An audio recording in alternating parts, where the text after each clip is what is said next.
എനിക്കിനി ഒരു പേടിയുമില്ല. ഭഗവൻ തക്ഷകാദിഭ്യോ മൃത്യുഭ്യോ ന ബിഭേമ്യഹം. തക്ഷകൻ തുടങ്ങിയ മരണരൂപങ്ങളിൽ ഞാൻ അശേഷം ഭയപ്പെടുന്നില്ല. തക്ഷകൻ കടിച്ച് കൊല്ലുന്നാണല്ലോ ശാപം. ഞാൻ അശേഷം ഭയപ്പെടുന്നില്ല. എന്താ കാര്യം? പ്രവിഷ്ടോ ബ്രഹ്മനിർവാണം. ഞാൻ ബ്രഹ്മനിർവാണത്തിലെത്തിയിരിക്കുന്നു എന്ന് പറഞ്ഞാൽ ഞാൻ മാത്രമേ ഇവിടെ ഉള്ളൂ. ഏത് തക്ഷകൻ? ഞാനല്ലാതെ ഇവിടെ ഒരു തക്ഷകനുമില്ല. എന്നെ പിന്നെ ആര് കടിക്കാൻ? അതാണ് ബ്രഹ്മനിർവാണം. പ്രവിഷ്ടോ ബ്രഹ്മനിർവാണം ഭവതാ ദർശിതം. അങ്ങ് കാണിച്ചു തന്നു.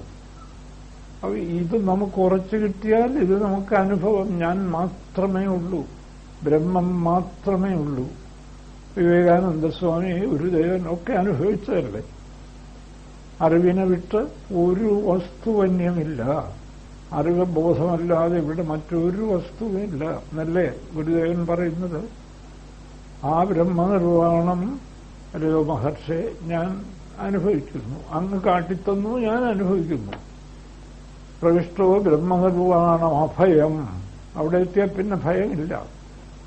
ദർശിതം ത്വയാ അജ്ഞാനം ച നിവൃത്തം മേ ജ്ഞാനവിജ്ഞാനനിഷ്ഠയാ.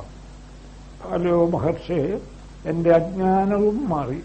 എന്താ അജ്ഞാനം? പലതുണ്ടെന്നുള്ള തോന്നൽ. ഇത്രയേ ഉള്ളൂ. രണ്ടുണ്ടെന്നുള്ള തോന്നലാണ് അജ്ഞാനം. രണ്ടുണ്ടെന്ന് തോന്നിയോ അജ്ഞാനം. രണ്ടില്ലിവിടെ.